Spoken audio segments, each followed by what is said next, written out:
Hello, good morning, everyone. Welcome to my monthly live stream.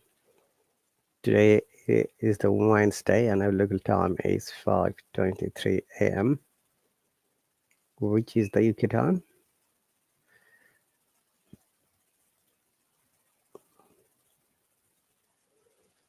So once again, dear viewers, it is my regular live stream. So bear me a moment, please. I'll be back.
Okay, once again, it's Wednesday morning, and here I'm again in my live stream.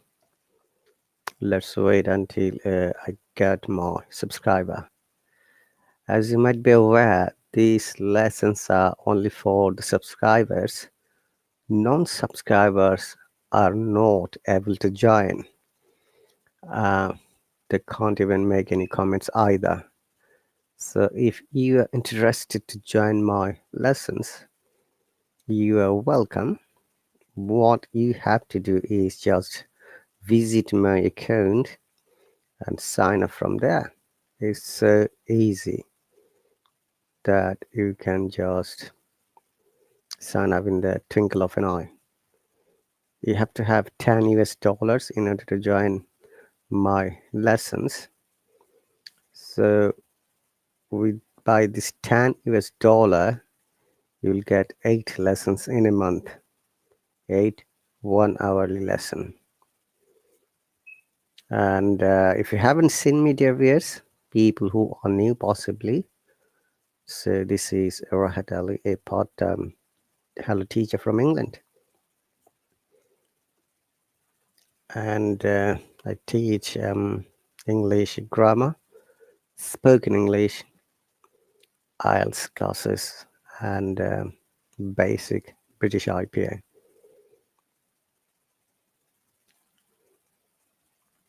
So let's wait a while because I've started the lesson before a few minutes of our schedule. Our schedule is 5:30, but I started around 5:21, 9 minutes earlier. Let's wait a while to see if someone joins me or not.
Okay, let's move on.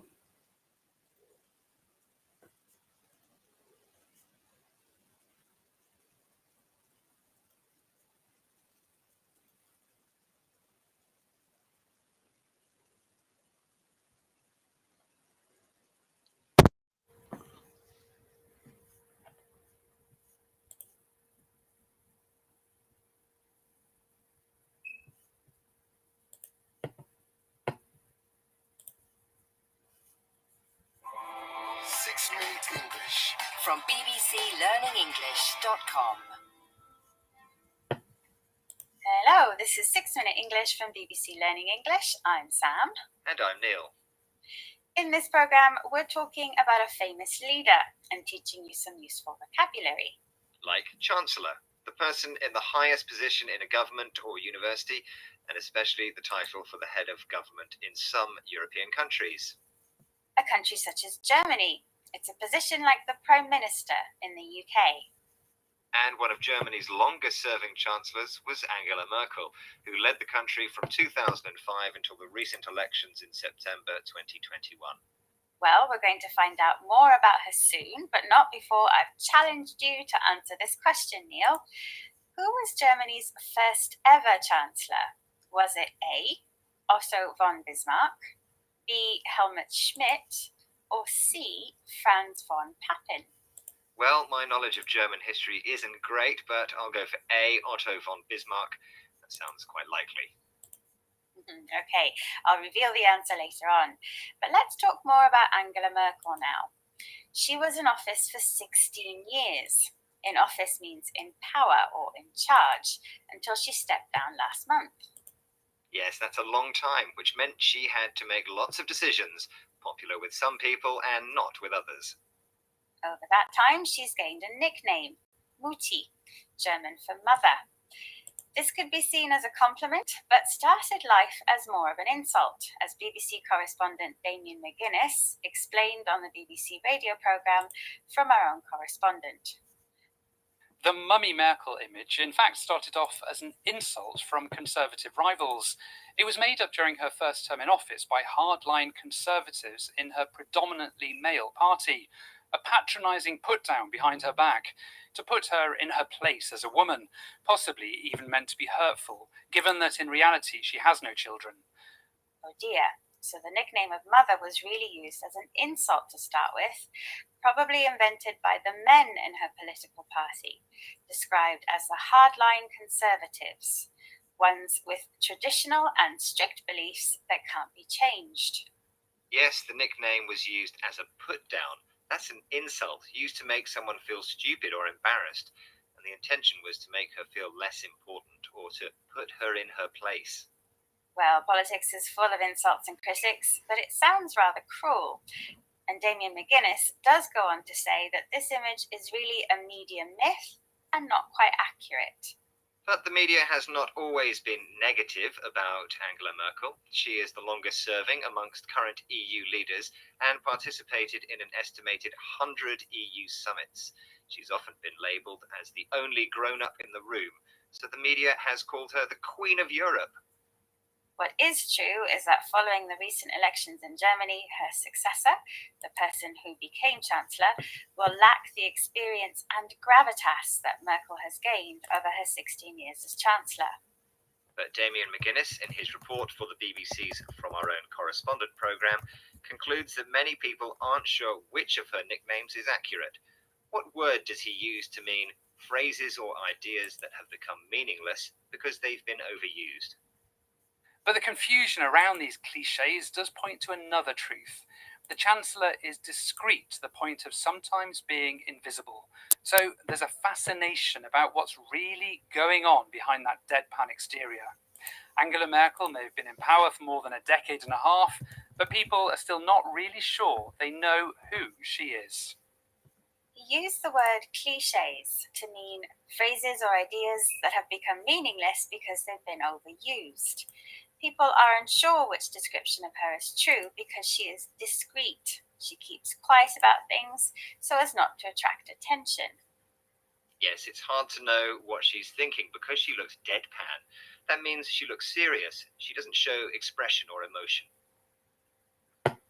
I wonder if Germany's first ever Chancellor had a deadpan exterior. Yes, earlier you asked me who that was, and I said Otto von Bismarck. Was I right? Yes, you were. Well done. Wunderbar. Now it's time to recap some of the vocabulary we've mentioned today, starting with Chancellor, the person in the highest position in a government in some countries. Hardline describes someone with traditional and strict beliefs that can't be easily changed. A put down is an insult used to make someone feel stupid or embarrassed. When someone is put in their place, they are made to feel less important than they are. Clichés are phrases or ideas that have become meaningless because they've been overused, and deadpan describes someone's serious facial expression, shows no emotion. Thank you, Neil. That's all for now, but don't forget there are lots more 6-minute English programs to enjoy on our website at bbclearningenglish.com. You can also find us on social media and on our free app. And if you enjoy topical discussion, like in 6-Minute English, why not try one of our other podcasts? In News Review, we take a big international story, discuss the vocabulary used in the headlines, and teach you how to use it in your everyday English. That's News Review from BBC Learning English. Try it out. Thanks for listening, and goodbye. Goodbye.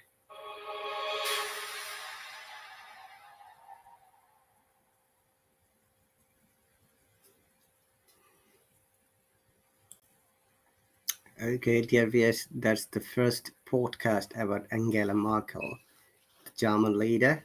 Let's move on to the next one.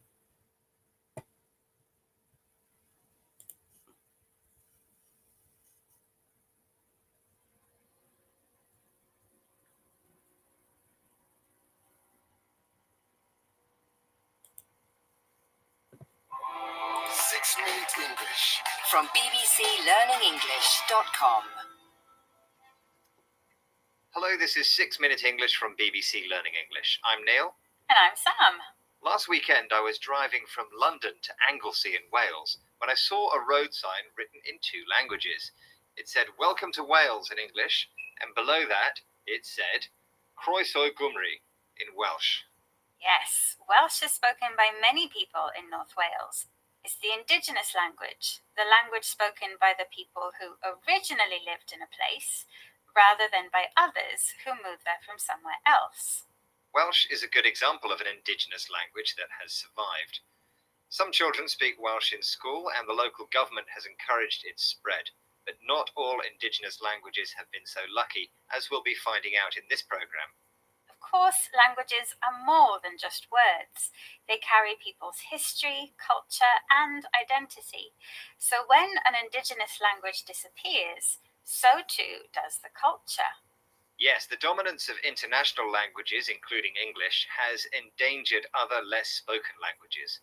So here's my quiz question, Sam. Did you know that nearly 7,000 different languages are spoken around the world? But how many of them are indigenous? Is it A, 3,000, B, 4,000, or C, 5,000? I'll say B, 4,000 languages. Okay, Sam, we'll find out the answer at the end of the programme. One indigenous language speaker is Mishko Gabwid Kwe. She's from Canada, or Turtle Island as it's called by her tribe. She grew up speaking English instead of her native language, Anishi Nabemoan, which she only learned later as an adult. Listen to Mishka Gobwit speaking with BBC World Service programme The Conversation about how she felt learning Anishinaabe-Moan later in life. When I realized that the sounds that were coming out of my mouth were the same sounds that had come out of my ancestors' mouths thousands of years ago, I felt a deep sense of who I was and what it means to be Anishinaabeg, and it made me realize that my dream of learning this language and passing it on to my children was now accessible, was now reachable, attainable. And, after a couple of months, I was able to understand one full prayer that was said at a ceremony feast. And the glee in me and the feeling of joy of being able to understand something in my own language, it was the most profound sense of confidence. Learning to speak the language of her ancestors gave Mishko Gabwid glee, a feeling of happiness pleasure or excitement. Although she didn't grow up speaking Anishinaabe-Moan, she now wants to pass it on to her children. To pass something on means to give it to someone, usually in your family, who lives on after you die. Mishko Gabwit's decision to raise her children speaking Anishinaabe-Moan turned out to be the right one, as she explained to BBC World Service programme The Conversation. There's lots of bumps in the road, but it's going very well. My daughter is turning 4 and she completely understands the language. Being put back into daycare, which she's only been there for maybe a month, has really influenced her English. So I noticed she's speaking a lot of English, and so that was a little bit rough for the family, being an immersion home where we only speak Anishinaabe when in the home, for there to be so much English. And only recently, over the last week and a half, have we really noticed her switch and her shift back into using the language. Bringing up her children to speak her indigenous language wasn't easy, and Mishka Gobwit said there were some bumps in the road, small problems or delays that slowed down or stopped things from developing. To help, her family spoke only Anishinaabe-Moan at home using a technique called immersion, the process of learning a language or skill by using only that and nothing else. This meant that Mishka Gobwit's children spoke both English at school and Anishinaabe-Moan at home. She noticed how they changed between languages when speaking, something known as code switching. Mishka Gabwit believes this not only helps her children's development, but also gives them a sense of family history, as well as preserving her traditional culture. A culture she hopes they will pass on to their children in turn. So while indigenous cultures are threatened by big global languages, there's still hope that many will survive into the future. Which reminds me of your quiz question, Neil. Was my answer right? Ah, yes, I asked Sam how many of the 7,000 languages spoken around the world are indigenous. And I thought it was B, 4,000 languages. Which was the correct answer. And what's amazing is that although indigenous peoples make up under 6% of the global population, they speak more than 4,000 of the world's languages. Okay, Neil, let's recap the vocabulary from this program on indigenous languages. Languages spoken by the people who originally lived in a place, rather than others who came later. Glee is a feeling of happiness or excitement. If you pass something on, you give it to someone, usually in your family, who lives on after you. A bump in the road is a small problem or delay that slows things down. Immersion is the process of learning something, like a language or a skill, by using only that and nothing else. And finally, code switching is the ability to change between 2 or more languages when speaking. That's all from us. Bye for now. Bye-bye. 6 Minute English from the BBC.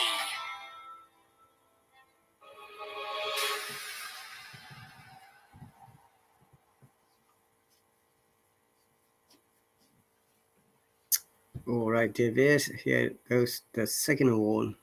Let's move to the third one.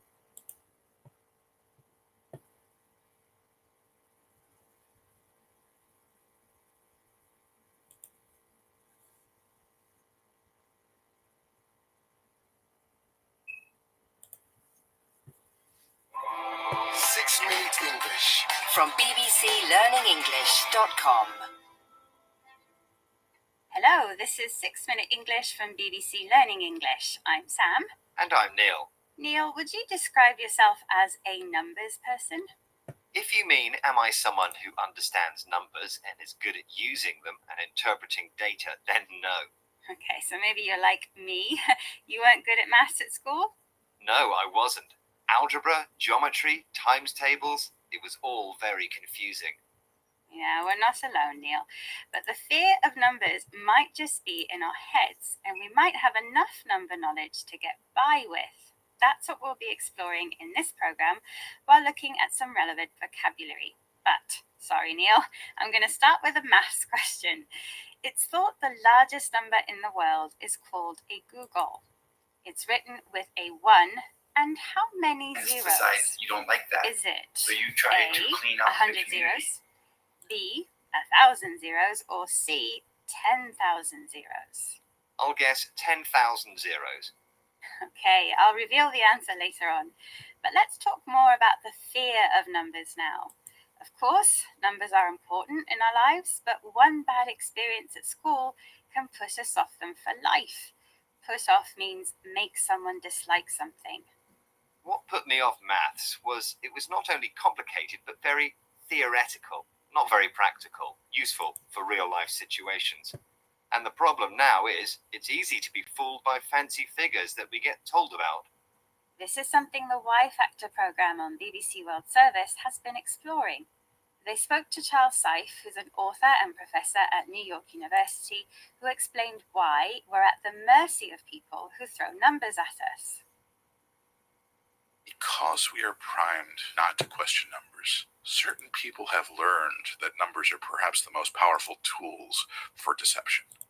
Advertisers, marketers, politicians who try to convince the public through spurious oratory have learned that the one thing that they can't get challenged on is numbers, or a challenge is ineffective. Interesting words from Charles Seif there. He explains that numbers might be a powerful tool for deceiving people. Many of us are primed, so told to behave in a certain situation and in a certain way, not to question numbers, accept them as fact.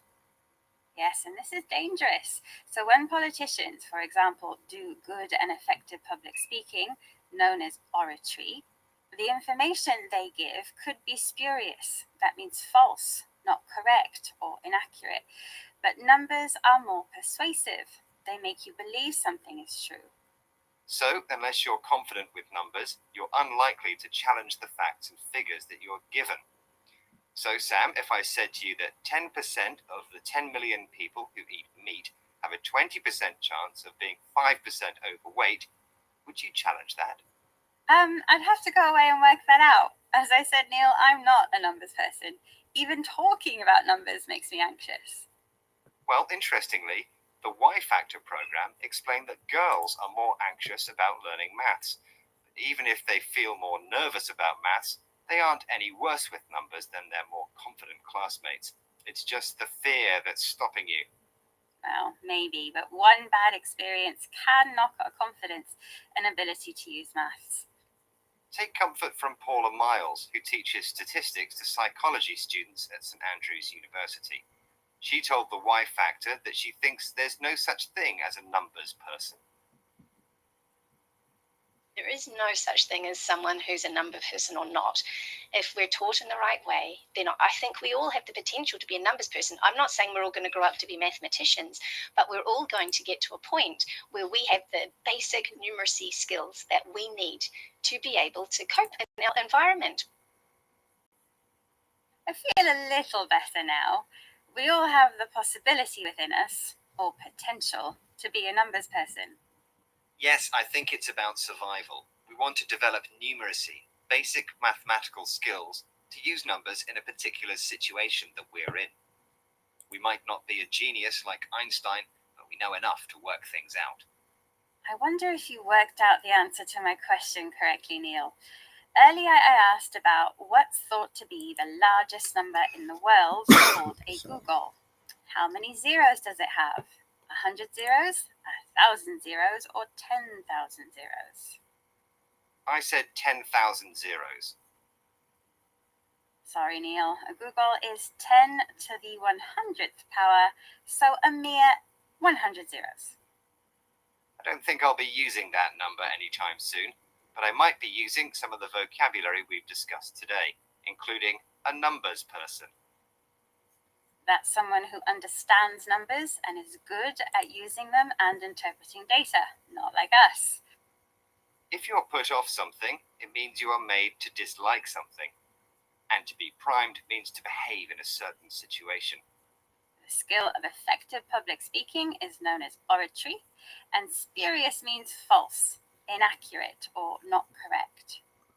And when we have the possibility within us to do something, we describe it as our potential.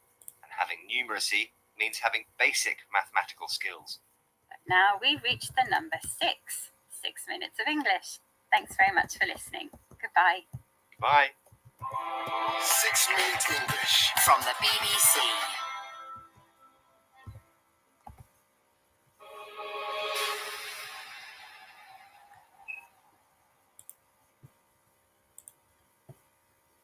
Okay, Devious, that's the end of the podcast. Let's share with our A sound today.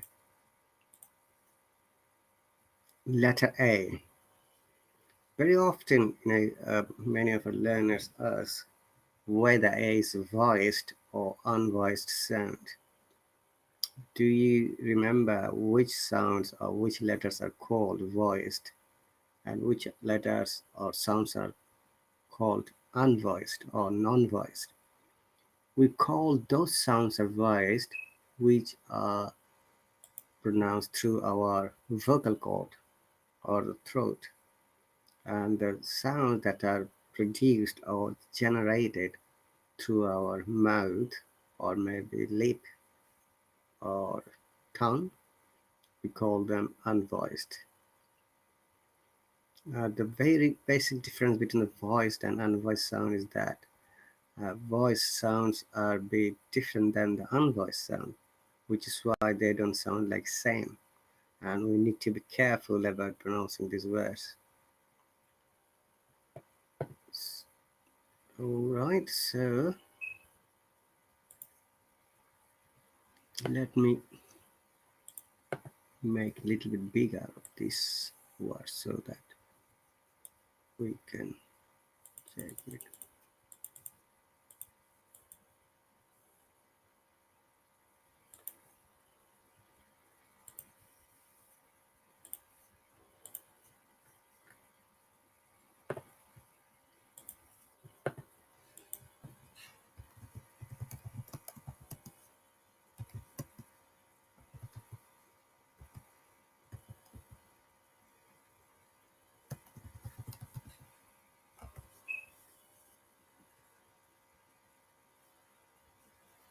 So the greatest way to remember that vowel sounds, like A is a vowel sound, if you remember A, E, I, O, U are the vowels, and diphthongs, combination of two vowel sounds, are called voice sounds. That is the greatest way to remember. And also uh, letter Y, which is called sometimes semi-vowels, is also voice sound.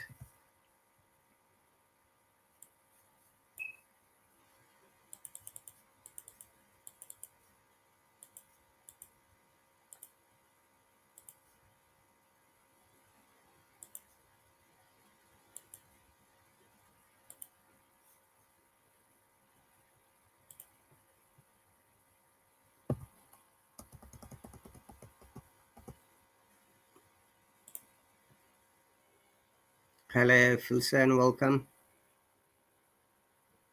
So letter A has different sounds depending on the words we use. So vowel sounds, once again, we call vowel these 5 letters A, E, I, O, U, and diphthongs. And what is the diphthongs? Diphthongs are those sounds which are the combination of two different vowel sounds. All are vowels, voice sound, okay? And it also includes the letter Y, because letter Y, most of the cases, sounds like I, which is also called semi-vowel.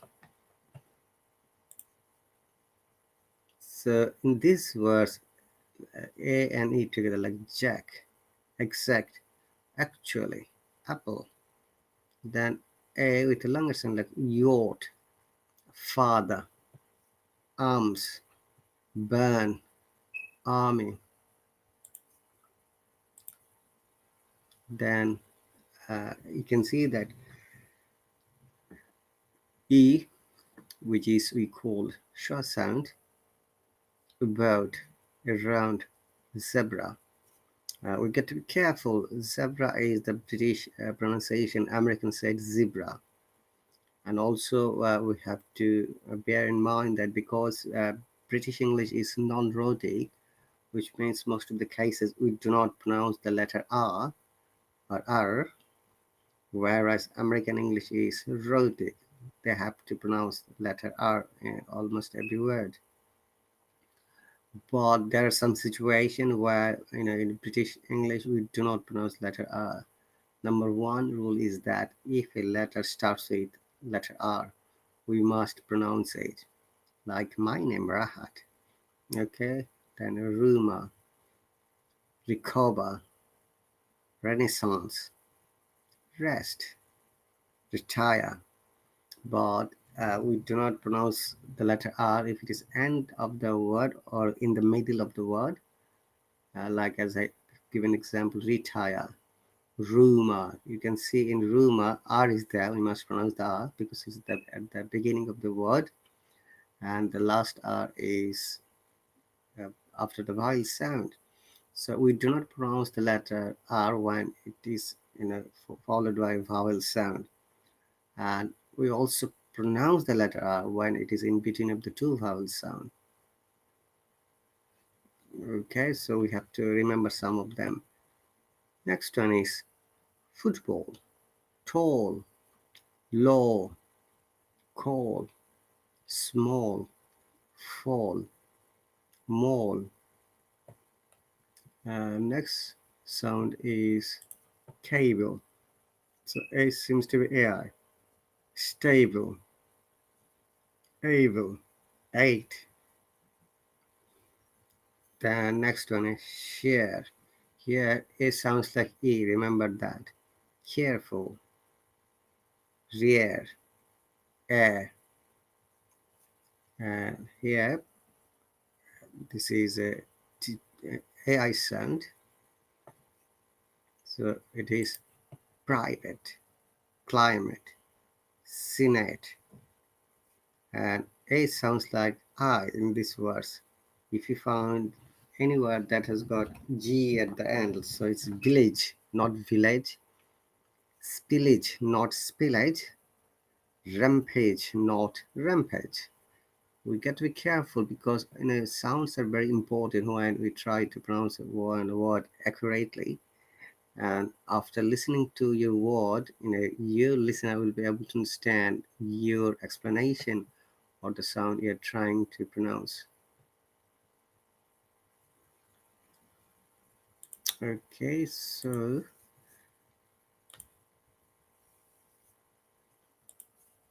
let's find out what does rampage mean.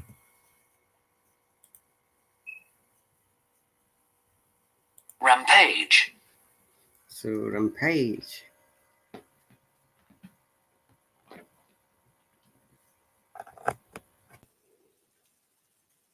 So rampage means to go through an area making a lot of noise and causing damage.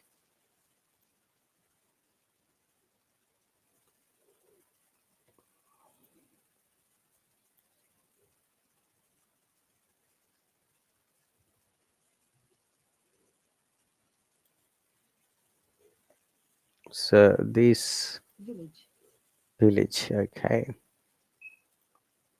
So village, once again, spillage, rampage.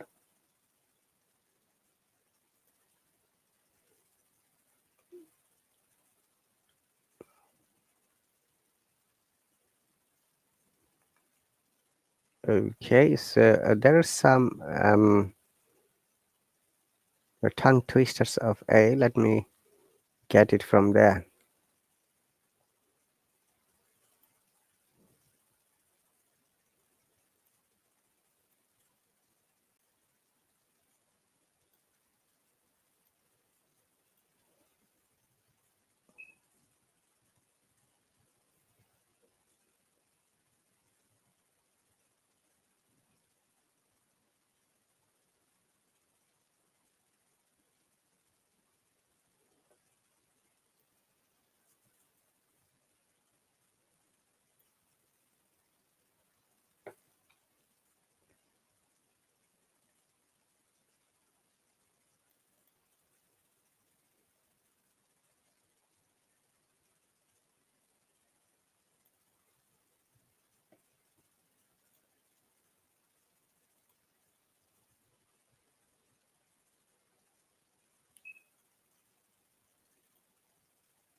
Because these are this few famous tongue twisters.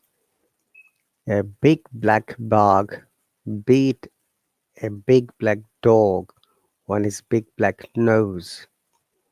A black bloke's back break bloke broke.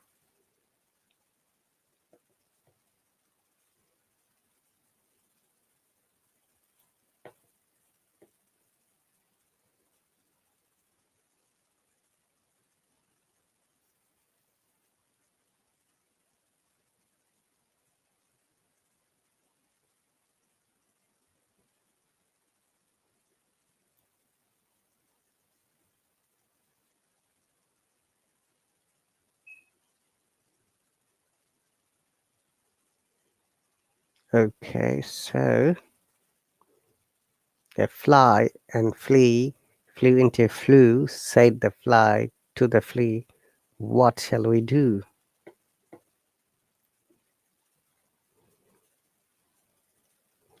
So once again, a big black bug bite a big black dog on his big black nose. A black bloke's back break bloke broke. A fly and flea flew into a flue, said the fly to the flea, "What shall we do?" That's really interesting, tongue twister. So, the fly is a tiny animal, creature, not I should say animal, and flea is another one, small creature.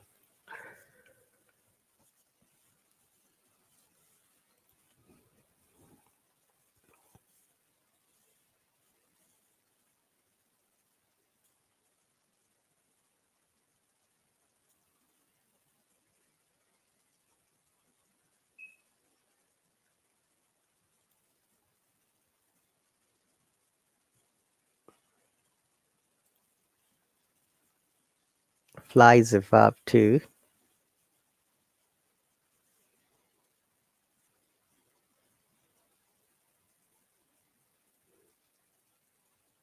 And also a small creature.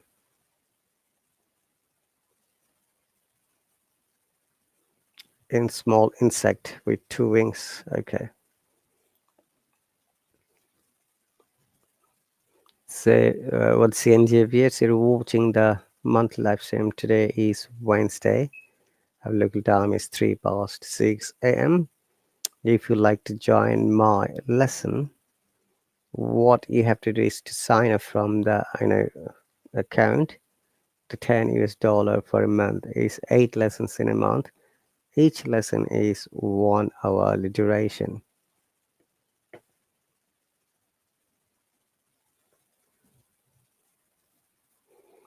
Okay, so let's make some words because our today topic is letter A sound.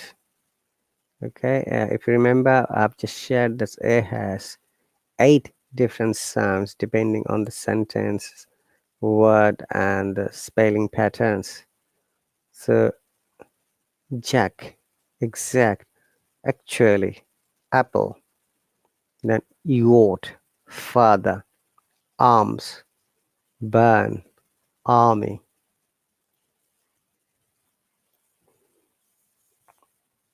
Do you know what does burn mean? Barn is a large building on a farmhouse where animals or hay and grains are kept. I think I need to show you through the photo.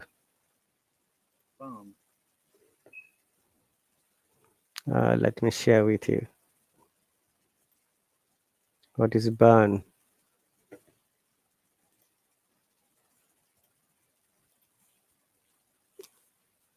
So large building on a farm. Once again, barn is noun. Barn. This is the British IPA, but one is an American IPA. R must be pronounced. Remember that we explained at the beginning that in British IPA we do not pronounce R if there is a vowel sound before R. So here BARN. So there is a vowel sound A or R before R, so we do not pronounce it. So barn, large building on a farm in which animals or hay and grain are kept for the animals. So the house of a former barn has been attractively converted. Very often, many of our learners are interested to develop their pronunciation, and sometimes they're confused about the pronunciation and accent.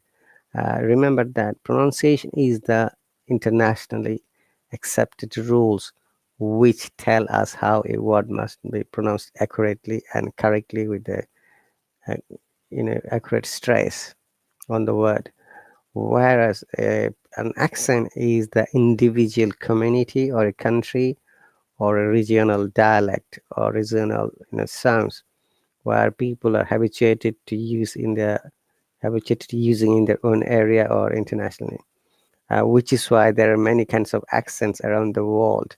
But for the pronunciation wise, there are only two types of pronunciation. Remember that one is the British IPA and another one is the American IPA. There are no IPA for Australian, New Zealand, or South African English because those English are partly dependent of British IPA or sometimes American IPA or both. So which is why it's better for us to follow on specific IPA. But if you know both of them, that would be great. So barn, once again, the house, a former barn, has been attractively converted.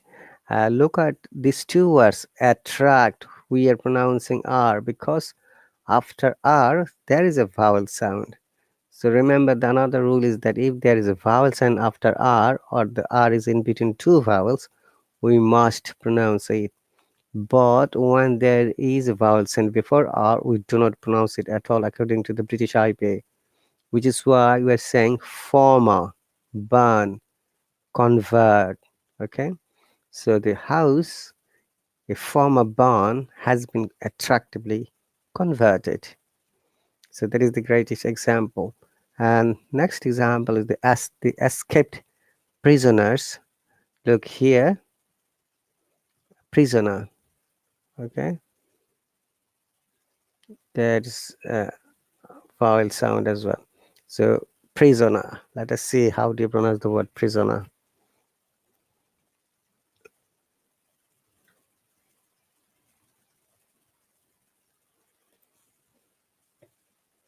Prisoner. Prisoner. There is two schwa sound in prisoner.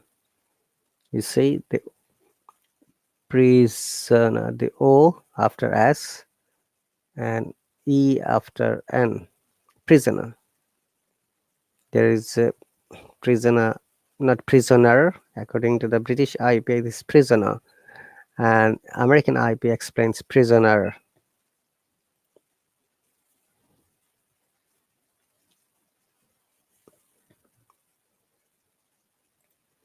One moment, dear viewers, I need to check something urgently.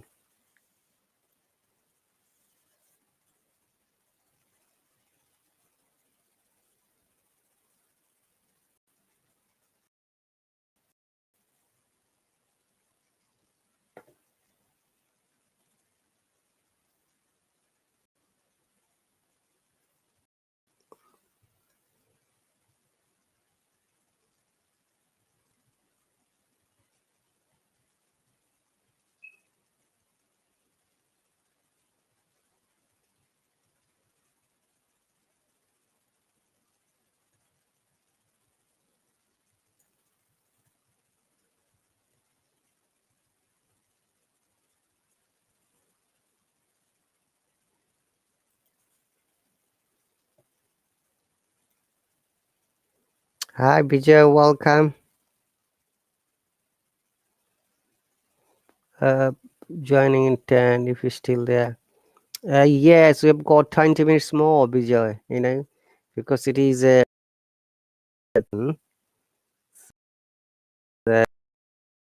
lesson will continue 20 minutes. So invite, you can just, and mute yourself. And when you're free, possibly you can talk.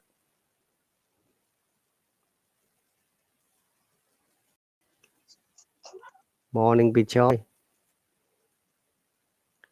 That's great. Okay, no problem. When you're free, just you can talk. So we are explaining to the letter A sound, and also when we shouldn't pronounce the letter R. So this is one of the examples of letter R sound. Okay, let's move on to the next one.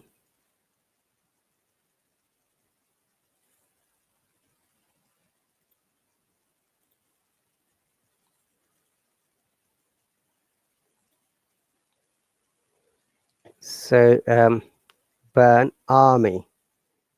Okay, remember, next word is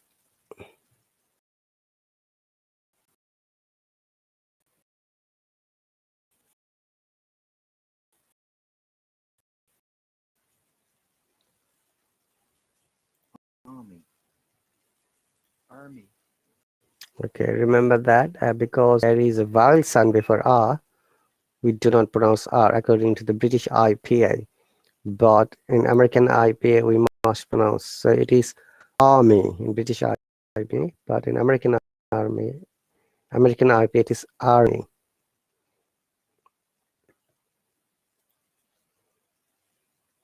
Next one is schwa sound is C. Here A at the beginning of about, round, then zebra. We have to bear in mind zebra is British IPA, American side zebra.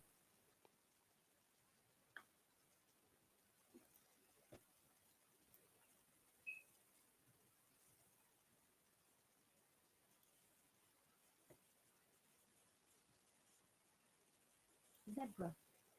And very often we use zebra crossing in many roads in the UK and around the European countries as well.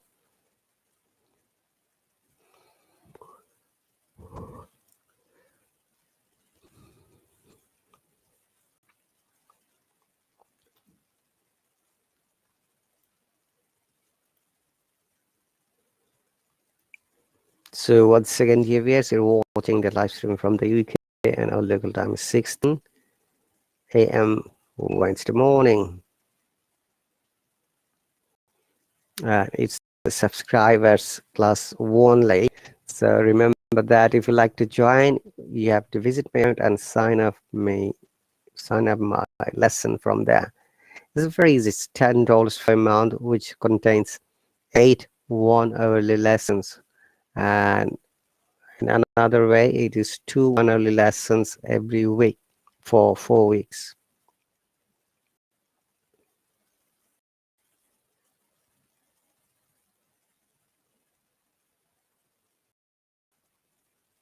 Okay, the next one is schwa sound E, reverse E. You can see that third line. I'm just highlighting so that you understand. This is the one. Okay, if you can see that we call this symbol schwa sound. Schwa sounds are those sounds which is lazy sound where we have to ignore the sound. So it's about, round, zebra. Next one is the S sound, is O sound. If you see the C reverse and double dot O, and it should, this vowel sound is also different than American sound.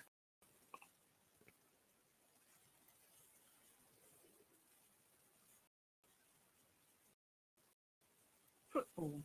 Yeah, we pronounce this one as the first one is football. Football. But Americans say football. Welcome, Bijoy Bera. Hello, teacher. How are you doing today? Just a moment. Hello, teacher. Hello, teacher. Hello, Bijoy. Welcome. Yes, teacher. So, how are you doing, teacher? I'm doing fantastic. Thanks. How about you? Yeah, teacher. I'm also doing great. But I was earlier busy for a few days. but I tried Saturday and Sunday to join you, but it was not possible for me because we are the subscriber only less we can join. That's So right. it's the same teacher. I think it's the same policy, because as it was earlier that 8 classes, a student can join only 8 classes in a month, and it is the same process is here. Only the change that we needed to actually subscribe to the course, and now it's for a teacher. Learning process is same. That's right. And the cost has gone down. It was $20 earlier, now it is $10. Okay. And also, this is the new policy that when you subscribe to a specific time, you have to only join during that time. You are not able to join another time. Yeah, that is what I was informed by them. Anyway, I'm happy to see you back. Thank you very much for joining. Say, this is monthly live streams. We're just practicing some A sound. Okay? Remember, Bijoy? Hello? Which sound teacher? Which sound teacher? Letter A. It was a glitch, I think. Only my network is not so good. Oh, letter A. Okay, okay. Would you like to read this, please? Can you see the screen? Yeah, your video is frozen letter sometimes. A has different sounds depending on the. Oh, it may be for network connection, but teacher, can you hear me clearly? Yes, I can hear you. Can you clearly, teacher? Yes, go on. Hello. Yes. Okay, okay. So, okay, teacher, I'm going to start here. A letter A has different sounds depending on the words we use. Vowel sounds A, E, I, O, U, and diphthongs. Combinations of 2 vowel sounds are all voiced. That also includes the letter Y when pronounced like a long E. Okay, so is and teacher, I can't see anymore. Yes. No, that's okay. So I'm just going to scroll down. Yeah. Okay. Yeah, now I can see. So is A voiced or unvoiced sound, Vijay? A is yeah, teacher. In this case, all the A are actually voiced. Jack, exact, and actually, apple. Okay, here A sounds A and E together. Jack. Okay. Jack. Exact. Yes. A, Jack. Jack. Yes, exact. Then actually. Actually. Actually, yeah. Yes, teacher. Actually. Yeah, if you remember, in actually, the first A is A sound, but then A before LLY is a schwa sound. Yeah, teacher. It That's is not. I actually. It is actually not. Not actually, teacher. It is actually. That's right. Would you like to see the phone? Actually, yes, teacher. This is one of your favorite words, Vijay. I see very often you use it. Yeah, teacher. All right, let me show you. You can see that it is adverb. Adjective is actual. So British IP. Actually. You can see the schwa sound here in both of the cases. Actually.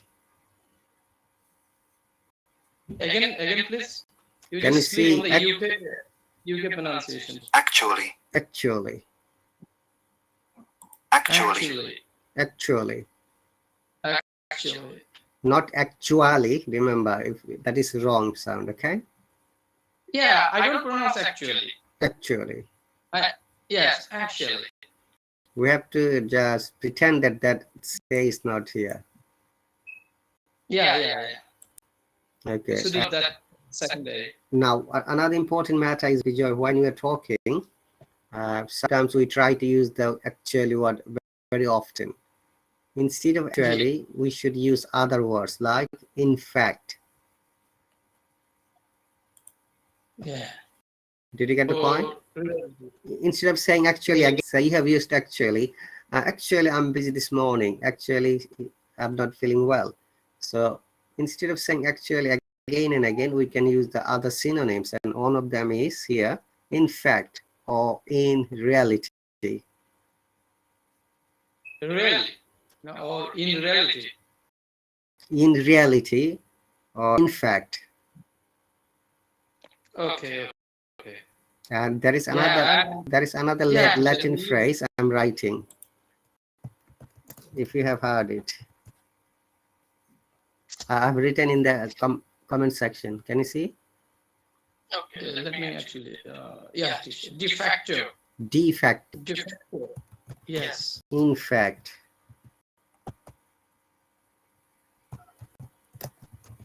In So real. it's Latin words teacher de facto. Yeah. Or you can say fact is that. These are the alternatives. Instead of saying actually, or factually as well. Factually. Or factfully. Factually. Yeah.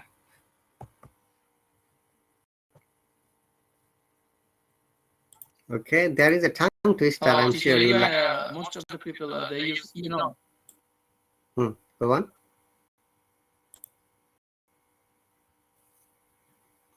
And there is a tongue twister. You and all other people they also use you know. Actually, filler. They use as that. Actually, I use actually all the time as a filler. Did you get my point? Yeah, that's right. Okay, all the other people they use you know. Yeah. Okay, let's move on. Next line.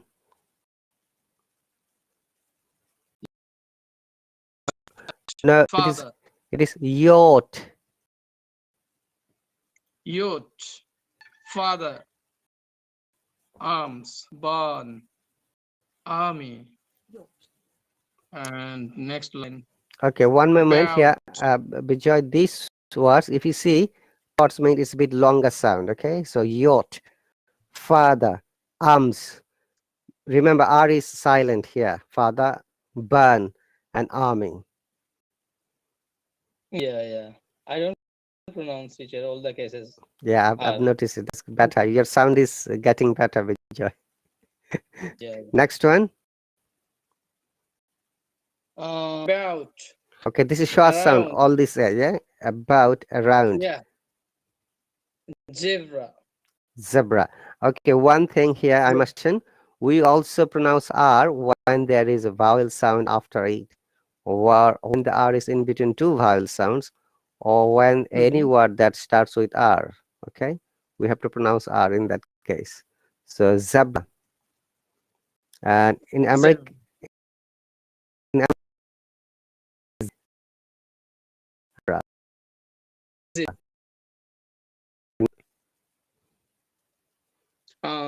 Foot. we lost you. Ball. Football. Control, low, call, small, fall. Yeah, I can hear you, teacher. I can hear you clearly. Can you hear me now? Yes. Yes. Video. Can you hear me now, teacher? Yeah, I can hear you. Okay. Yeah. So, football. First one is football. Then tall, low, call, small, fall, and small. Very good. Then here is A.